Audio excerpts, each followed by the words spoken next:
Hello നമസ്കാരം. ഏവർക്കും പുതിരേടിയിലേക്ക്. അജയൻ്റെ രണ്ടാം മോഷണം എന്ന ചിത്രത്തിൻ്റെ 20-ാം ദിവസത്തെ കേരള ബോക്സ് ഓഫീസ് കളക്ഷൻ റിപ്പോർട്ടും ചിത്രത്തിൻ്റെ ഏറ്റവും പ്രധാനപ്പെട്ട OTT അപ്ഡേഷനുമാണ് ഇന്നൊരു വീഡിയോ ഭാഗത്ത്. വീഡിയോയ്ക്ക് മുൻപ് വീഡിയോ ലൈക്ക് ചെയ്യുക, ചാനൽ സബ്സ്ക്രൈബ് ചെയ്യുക. ഈ വരുന്ന സെപ്റ്റംബർ മാസം ധാരാളം ചിത്രങ്ങൾ OTT റിലീസ് ചെയ്യാൻ പോവുകയാണ്. ഈ വരുന്ന ഒക്ടോബർ മാസം ധാരാളം ചിത്രങ്ങൾ OTT റിലീസ് ചെയ്യാൻ പോവുകയാണ്. നമ്മുടെ ചാനൽ ഭാഗം പരിശോധിച്ചാൽ നിങ്ങൾക്ക് ആ വീഡിയോയ്ക്ക് കാണാൻ വേണ്ടി സാധിക്കും. അതൊക്കെ ഒന്ന് കാണുക. നേരെ ഇന്നത്തെ വീഡിയോയിലേക്ക് പോകാം.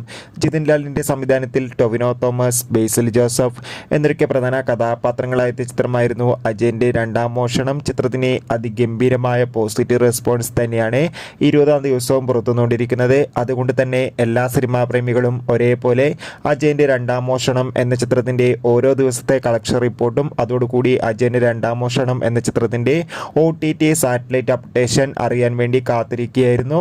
ഇപ്പോൾ ഇതാ ചിത്രത്തിൻ്റെ ഏറ്റവും പ്രധാനപ്പെട്ട കളക്ഷൻ റിപ്പോർട്ട് പുറത്തുവന്നിരിക്കുകയാണ്. ചിത്രത്തിന് 20-ാം ദിവസവും അത്യാവശ്യം മികച്ചൊരു ബുക്കിംഗ് തന്നെയാണ് നടക്കുന്നത്. അതുകൊണ്ട് തന്നെ 50-60 ലക്ഷത്തിൻ്റെ മുകളിൽ ഇന്ന് 20-ാം ദിവസം ചിത്രത്തിന് കേരളത്തിൽ നിന്ന് നേടിയെടുക്കാൻ വേണ്ടി സാധിക്കുമെന്നാണ് റിപ്പോർട്ടുകൾ സൂചിപ്പിക്കുന്നത്. കാത്തിരിക്കാം ചിത്രത്തിൻ്റെ കൂടുതൽ ബോക്സ് ഓഫീസ് കളക്ഷൻ റിപ്പോർട്ടിനായി.